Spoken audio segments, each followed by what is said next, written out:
All right, it's after 1 o'clock, so, and, Director Gray will not be with us today, so we will. For speedy recovery, and I understand she's recovering well, but, she won't be here today for a meeting, so I'll chair it. I'll be in order and have the general manager. Yes, Mr. Vice President. Director Tommy Favai. Here. Director Desi Alvarez. Yeah. Director Scott Houston. Here. Vice President Don Deere. Here. President Gloria Gray. We have a quorum. Thank you. If you all join me, those that are able to stand, we will do the Pledge of Allegiance.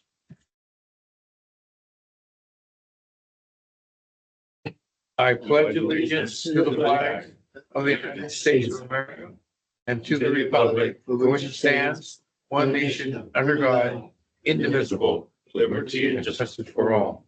Thank you.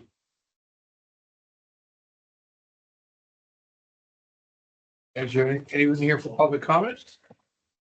Mr. Chairman, we have not received any requests for public comment, though this meeting has been held both in person and virtually.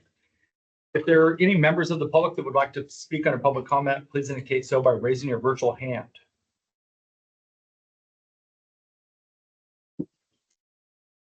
That's correct. I do not see a request for public comment. Okay, we'll go on to the next item, which is presentations. Are there any presentations? Staff has no presentations today. Item 6, are there any items too late to be agendized? There are no items to it to be agendized. Consent calendar, item 7. Item 7A. Is there a motion for the entire consent calendar or individuals? How about the entire consent calendar? Is there a motion to approve? I'll move it. Second. Seconded by, I think Desi got it first. She beat you to it. Desi beat you to it. Isn't often he seconds that motion anyway, so it's good to put it on the record. Any discussion? Any of the items? Okay, we'll call the roll on the consent calendar in its entirety. Director Tommy Favai. Yes. Director Desi Alvarez. Yes, on all items except 7B and 7C. I'd like to register them on those 2 items. Director Scott Houston. Yes. Vice President Don Deere. Yes, and the consent calendar is approved in its entirety.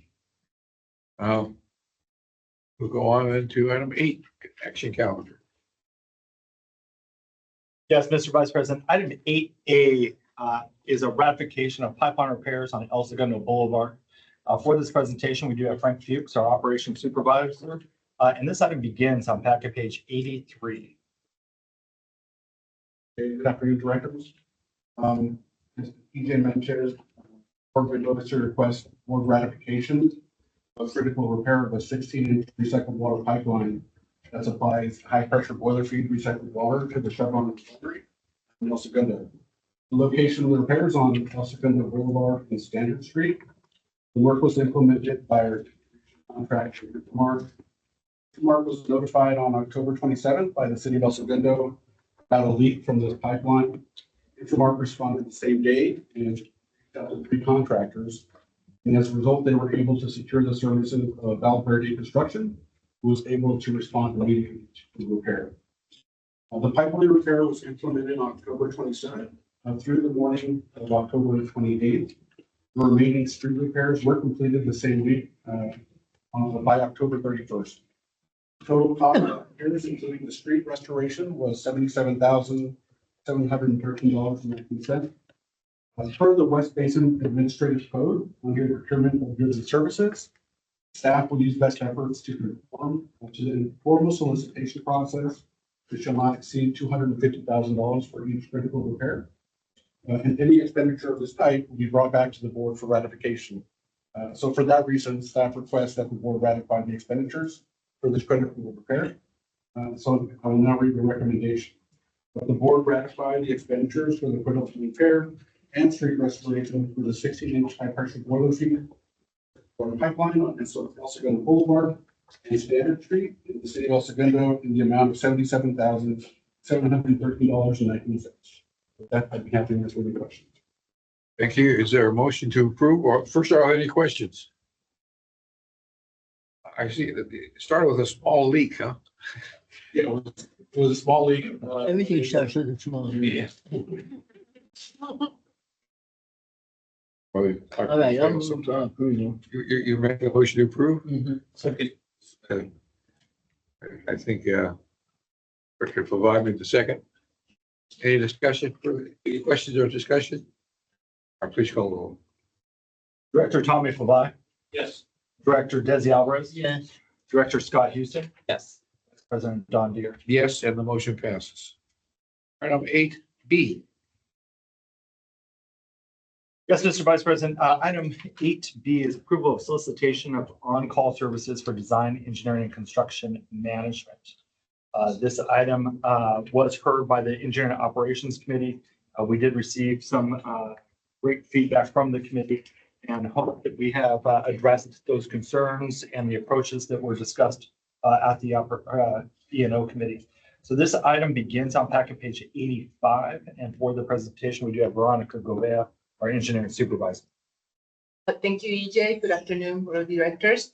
So this item again is for the approval of solicitation of construction management services and engineering design services as part of the ONCO services. West Basin utilizes these services and they help us to implement our capital improvement projects as well as our repairs and rehabilitation projects, and also helps us on customer development. They are employed on a needed basis, and the consultants that are in each group are basically selected to a very competitive process. It's also announced to our media platforms and as well as our open clubs. Also, when we have opportunity to attend conferences where there's the point of discussion that what kind of work is upcoming, we also So once these consultants are selected, they still go through in that inner group to compete against each other. So that means that we produce a scope of work and they produce a proposal that is evaluated, and based on that, we have been selecting those task orders. Typically, each category has 5 consultants.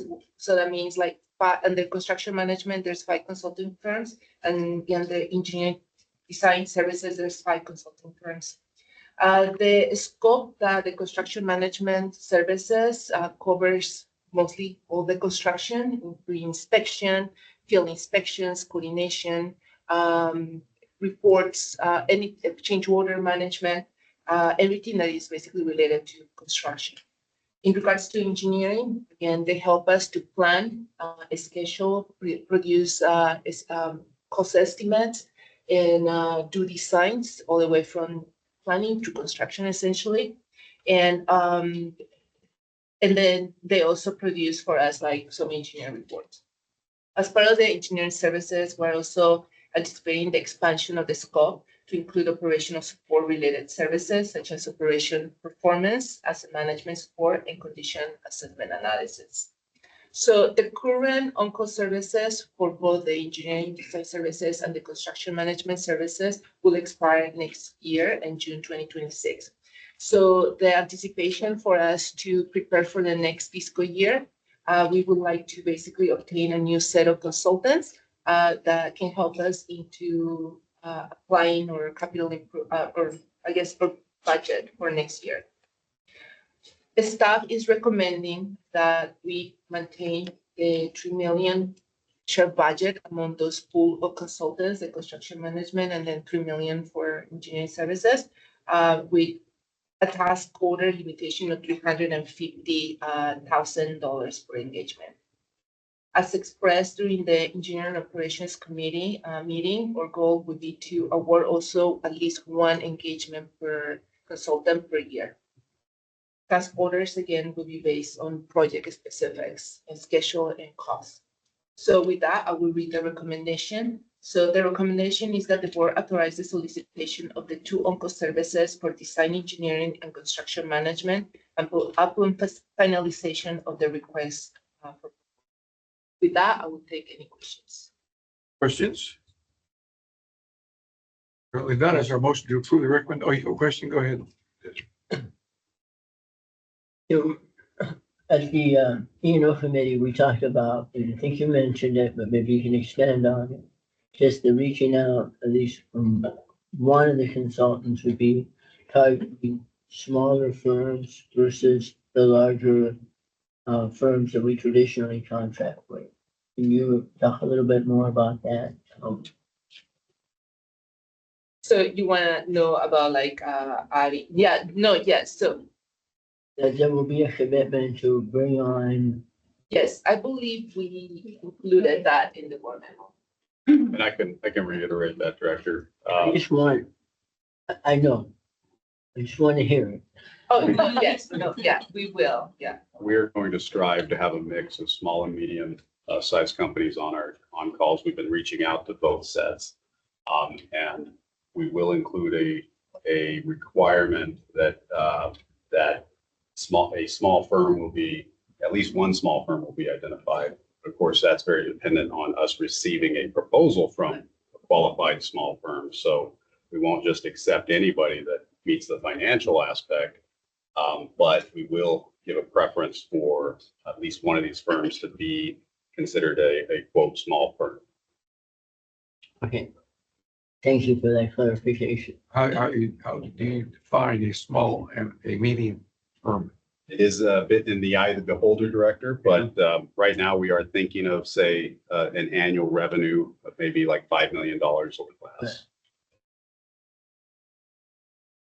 Other questions from anyone? Yeah, good question. Go ahead. Dominic. This item referred to the Inframark. No, that's the next one. Okay. Desi? Then the other question I had was in terms of the advertising, I know it's gonna go on OpenGov, but we're also gonna post it on the website. And they will be able to submit their proposals through the website, or they will be directed to OpenGov. Director, what we've confirmed since the committee meeting is that we actually have on our website a link that lists all of the open opportunities. But it is a connection to the OpenGov platform. And so you can see all of the RFPs and RFPs that are listed in OpenGov at our website, and you can find them there and see clearly what's available. But ultimately, when you click on the link, it will take you to the OpenGov website where you'll still be able to see or download the specifics of that particular opportunity. And they don't need to be registered with OpenGov, and they'll still be able to download. They'll still be able to download it without registering. Which I was pleasantly pleased to see that, because it's one location but projected in both spots. So there's no potential for one location being incorrect. Thank you for that clarification. Okay, I'll move the item. We haven't got a motion yet? All right. I'll second. Motion's been made and seconded. Any further discussion? Oral? Director Tommy Fabai, Yes. Director Desi Alvarez, Yes. Director Scott Houston, Yes. Vice President Don Deere. Yes, and that item passes. Item, let's see, 8C. Yes, Mr. Vice President. Item 8C is the distribution system operations and maintenance agreement options. This item was also presented before the Engineering and Operations Committee and received mixed feedback from the committee members. So it's being brought to you here today without a committee recommendation. The item begins on packet page 88. And for this presentation, again, we have Frank Peaks, our operations supervisor. Okay, good afternoon again, directors. The district currently has an agreement with Inframark to operate and maintain the recycled water distribution system. Or I want to recognize that we do have staff here from Inframark in case there are any questions from them. There were some questions at the E&O meeting. But the current distribution operations and maintenance agreement is set to expire on June 30th of next year. The agreement is for a 5-year term with a total budget of $4,316,200. And since the agreement is expiring in June of next year, staff is presenting two options for consideration regarding this agreement. First, the board can direct staff to issue a request for proposal in January. These services with a new contract beginning on July 1st next year. And secondly, the board can authorize a 2-year extension of the existing agreement at current labor rates from our staffing, including additional hours for the superintendent, and to approve an increase in their annual repair budget. So to provide some background for the current agreement, all Infomart work is performed on a time and material basis. There is a 10% markup on materials and contract costs. So there are set labor rates for Infomart operators, and for any materials and contracted costs, there's a 10% markup. The current agreement is divided into, we refer to two different types of support. We call one section basic services, and then also repair. So for basic services, this includes the general operations and maintenance of the distribution system. This includes, for example, water quality sampling, maintenance of exercising valves, operation and maintenance of the pump and disinfection stations. It includes purchases of chemicals. It also includes locating underground pipelines and equipment for digglers. The labor for the basic services is implemented by Infomart. This labor is non-prevailing wage. Only a certain portion of the work regarding diggler that is prevailing wage. But there is the portion for the repairs, which includes the repairs of the pipeline and equipment. And this includes both emergency and non-emergency repairs. This work is prevailing wage. The majority of this work is implemented by contractors, but Infomart does implement some repairs, minor repairs on the distribution system as well. And again, all that would be prevailing wage. So now I'll go over the two options. So the first option is to issue a request for proposals, and we could issue the RFP in January and present the board with a recommendation by April. Again, in order to start the agreement by July 1st. And staff are prepared to move forward with this option. The second option is for the board to consider an extension of 2 years with an increase of the overall annual budget. And the reason for this recommendation is that the district recently started using the asset management software for the district asset management program. And the program was launched August of this year. We don't have a great deal of data yet, but the district has an opportunity to use this data to really refine the scope of work, to develop performance goals, key performance indicators, and improve the budgetary assumptions for a future RFP. So for example, we would be able to track hours spent on preventative maintenance of an asset compared to corrective maintenance. And based on this information, we may find that you would want to adjust the frequency of some of the maintenance. Some could be increased, some could be decreased. Also, an extension offers continuity of operations. It takes advantage of Infomart's existing training and knowledge of both the asset management software as well as the distribution system. And then finally, Infomart is informed that they will hold their staff labor rates that are charged to the district at current contract levels. So for over the next 2 years. And so this would keep the overall cost competitive. They would not hold the rates for subcontractors. Any subcontractor work. So with this option, we recommend an increase in the total hours for the superintendent and an overall annual repair cost budget.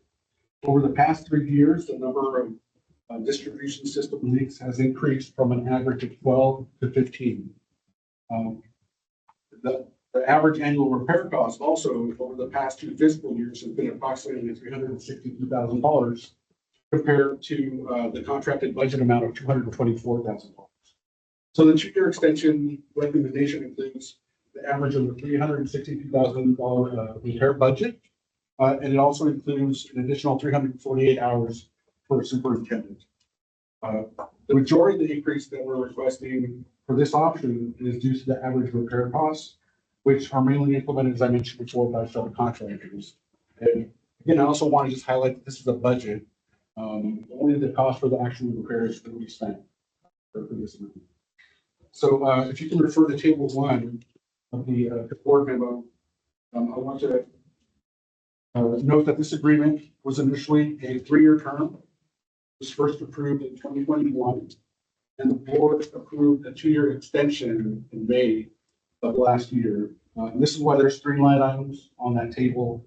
It shows the cost estimate for the 3-year term, which is the initial agreement, the 2-year extension after that, which is the current agreement, and then the final line item is the proposed additional 2-year term. So you can see the cost outlined for that. So the proposed agreement reflects a 21% increase in costs from the current agreement. The basic services budget is proposed to be increased by $44,000 per year, and the repairs budget is proposed to be increased by $138,000 per year. So you can see that the majority of the cost increase is due to the repairs budget. So overall, for the proposed 2-year term, including additional hours and repair costs for the annual total cost estimate for both the basic services and repairs will be increased to $1,052,000 per year. With a 10% contingency, the annual cost will increase to $1,158,300 per year. And so for a 2-year extension, the current distribution agreement would modify the total budget from $4,360,200 to $6,632,800. So to summarize the 2 options, option 1 is issuing the RFP. I want to highlight that issuing an RFP would not impede the implementation of an asset management program. Option 2 is extending the term and adding additional hours for the superintendent and budget for repairs. So this essentially provides additional time to collect data management software for a more full scope for a future RFP. So with that, I'll read the recommendation. The recommendation is that the board direct the general manager to implement one of the following options. 1, that the board authorize the general manager to issue a request for proposals in January 2026 for the operation and maintenance of the West Basin recycled water distribution system. 2, that the board authorize the general manager to extend agreement W2959 for 2 years through June 30th, 2028, and amend the agreement budget from $4,316,200 to $6,632,800. With that, I'd be happy to answer any questions. Chair. Okay. Let me answer the question. What is it? We're waiting for you, Chair. I'm sorry, I couldn't hear what he had said. Yeah, now it's back to the dais. On the, Yeah, I know. I was going to ask, what is your recommendation personally? Well, staff recommends both options. There are benefits to. We can't vote both options. If I could jump in on that question. Director, staff is somewhat agnostic on the 2 options that's being put before the board today. We acknowledge and recognize as potential benefits with option 2, which is to extend the current contract, and we may be able to prepare a better scope of services for the future contract by having this data accessible to us.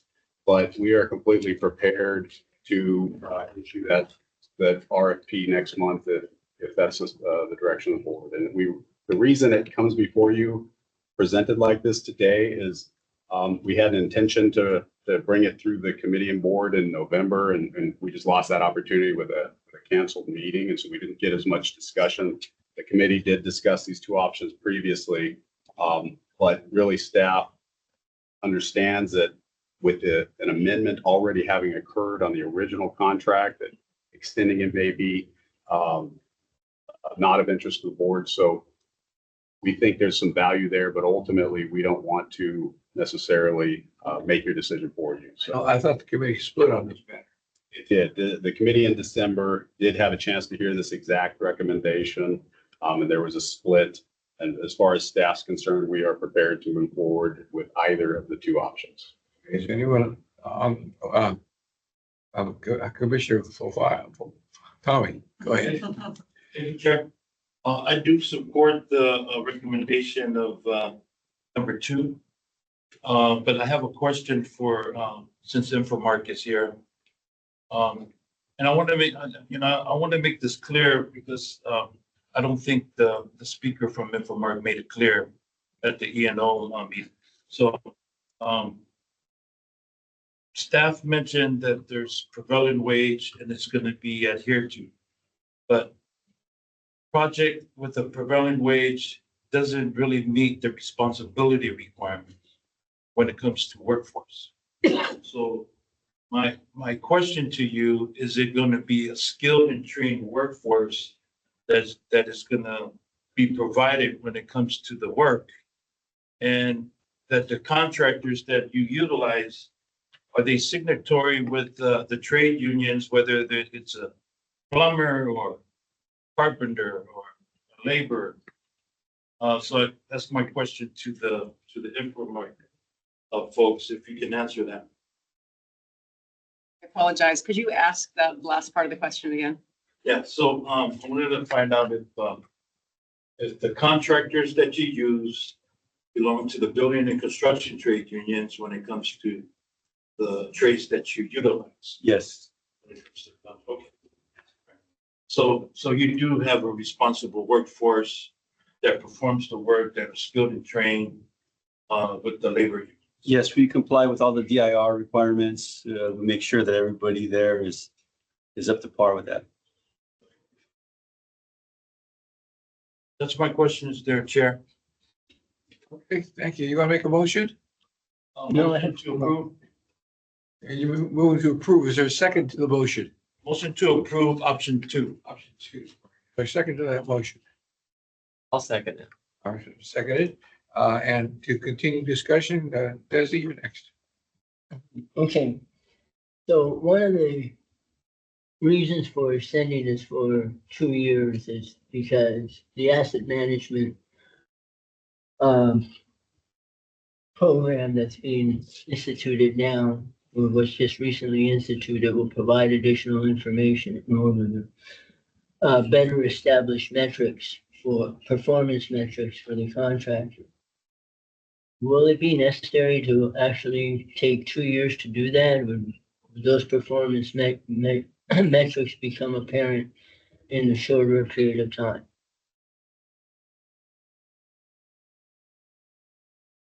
It could be apparent, potentially within a year, but there are some who would like to go through all the assets and currently have the assets to be maintained through a 2-year term. So we believe that having a 2-year extension would benefit District 1. If I could jump on that, Director, 1 year would be better than 0 years, and 2 years would be better than 1 year. And at that rate, 3 would be better than 2, Absolutely. 4 would be better. And so we might as well just say, you guys can have this contract for the next 100 years. And that wouldn't be prudent. It wouldn't be a good business practice or anything else. But the logic was always there because, it's the same thing. I can study something, and the more I study it, the better I become. And at what point is it enough to be able to move forward and actually make a decision? Per the recommendation.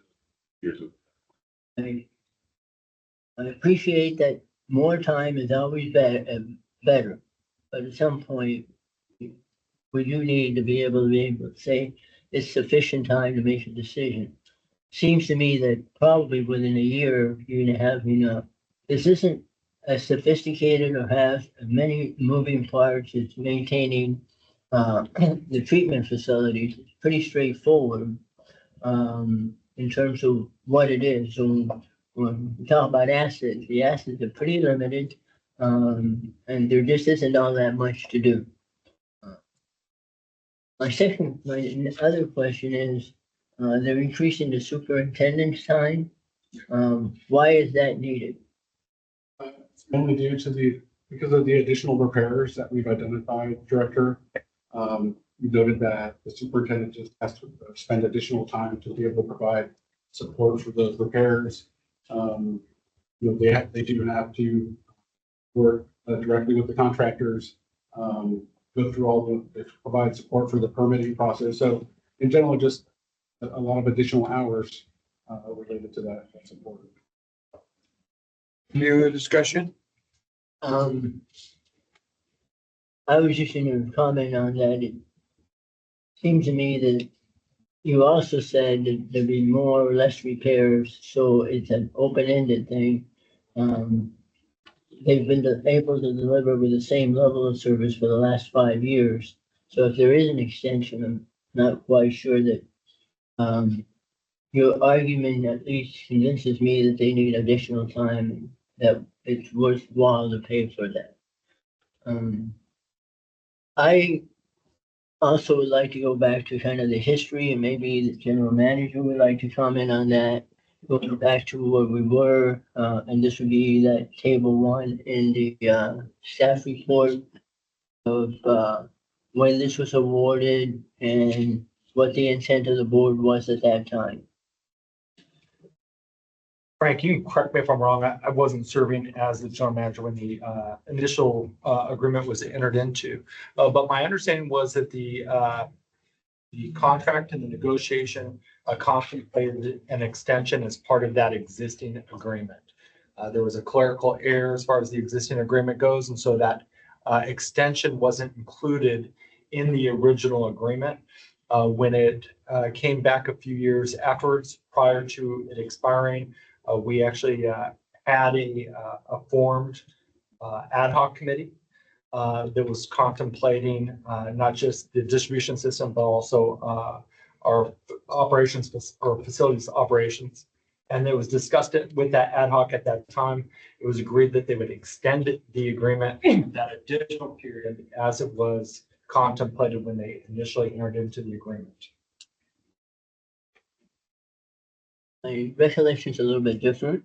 When it was awarded 5 years ago, the intent of the board at that discussion was would be awarded with a one-time extension. When it came time to extend it, it was recognized that the agreement was written without provision for an extension. What the board did at that time was it came back to the board, and the board then had to go back, revisit that discussion, and implement that one-time extension. And that discussion was, that was what we intended to do when we awarded the contract in 21, and that it would only be a one-time extension we would then have an opportunity to, one, give other parties the opportunity to provide these or bid on these services and to keep it competitive. We are now at the end of that extension, and we're being asked to go back and amend that contract one other time. I can't support that. I think it was in the best interest of this agency and of the public that we serve to keep these things in a competitive basis, to have a better basis for awarding this. This is a substantial increase this time, bigger increase than we saw 2 years ago. And neither we or our public well served by just an automatically renewing the contract. I agree that you probably had negotiations, but I think that the negotiations and the bidding process are slightly different and may yield different results. So I will not be supporting the motion. Thank you. Any other discussion? Please call the roll on the motion. Director Tommy Fabli, Yes. Director Desi Alvarez, No, Director Scott Houston, Yes. Director Vice President Don Deere. Yes, and the motion passes. We'll go on now to item 9, information calendar. Do we have anything listed? There are no information counter items. Item 10, receive and file. Is there a motion to approve the receive and file item as an entirety, or is there a desire to separate away any particular ones? I'll move it. Is there a second? Second. Okay, motion been made and seconded to approve the receive and file agenda items. in their entirety. Is there any discussion? Please call the roll. Director Tommy Provine, Yes. Director Desi Alvarez, Yeah, Director Scott Houston, Yes. Vice President Don Beer. Yes, that these items are all discussed by their respective committees already, so. Item 11. General Manager's report. Yes, Mr. Vice President. First and foremost, as was mentioned at the beginning of the meeting, I did want to acknowledge that President Gloria Gray is out and not able to join us today. I do wish her a speedy recovery, and I know she wanted to be here and wish everybody a happy holiday season. I had the opportunity to send out the general manager's report. So you should have received it via email as well as a hard copy in front of you. Obviously, with our board meeting today on December 19th, it's a little bit of a short month in contemplation of when our board meeting was in November. But I want to say thank you very much to all the activities of the district, those by the board of directors, and of course, West Basin staff. And then last but not least, obviously, next week will be the Christmas holiday, and the week following that is our New Year's holiday. Our offices will be closed on Christmas Eve and Christmas Day, as well as New Year's Eve and New Year's Day. But I do want to wish our entire West Basin family a very Merry Christmas as well as a Happy New Year. There's a lot of exciting things that happen in 2025, but I see a lot of things on the horizon for this agency in 2026, and I'm excited to get there. So thank you very much to our entire team, and thank you to the board of directors. Thank you Vic, for your message. Very nice. All right, item 13. I'm sorry, item 12, general counsel's report. You want to give that later? After this closed session and happy holidays from me as well. So there is a closed session? There is a closed session, yes. Okay, you come back afterwards. Correct. Okay, item 13. AV 1, 2, 3, 4 reporting compliance. Anyone have reports to give? Okay. Item 14. Comments. I would like to echo the comments of our general manager to all our staff and their families for a wonderful holiday season. Get a lot of rest and have a lot of fun. And maybe you can't do both, but a good holiday season. Any other director comments? I'll say something real quick, and I know that, yeah, we moved this around. No, I just want to echo what our vice president said. Thanks to everybody for all the hard work this year, and we do wish you all a good holiday season, a Merry Christmas, Happy New Year, any of the holidays you do celebrate. It's been, I think, a very good year for West Basin. I think that everyone has worked diligently, and we do appreciate it. And I'm just looking forward to a good 2026. So thank you so much. Right now, we still have an audience. If there's any other comments from directors, we'll hear them. Go ahead. Sure. Thank you, Chair Dare. I just wanted to say thank you to the staff for everything that you've done. And look forward to all of the good stuff that we have coming up in their future, like DJ mentioned. Thank you for always being patient with us when we're going to change the agenda around and our committee meetings and our general meetings and stuff. And thank you for working with our schedules. Desiree, thank you for putting that together and everything. But I just want to say Merry Christmas, Happy New Year's to all of your families. Thank you. Any other comments? I wish everybody a Merry Christmas. And we know that we'll come back to the closed session. You probably will not be sitting here waiting ready for our last chance to say thanks. We had a great year, even though it was a very difficult one. I'm looking forward to a better year next year. Not just because you have a new chairman, but that part of it too. At any rate, we now adjourn to a closed session. Just announced publicly that we're going to go in for the 3 items that are stayed on the agenda. Thank you very much.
closed session that's reportable pursuant to Brown Act.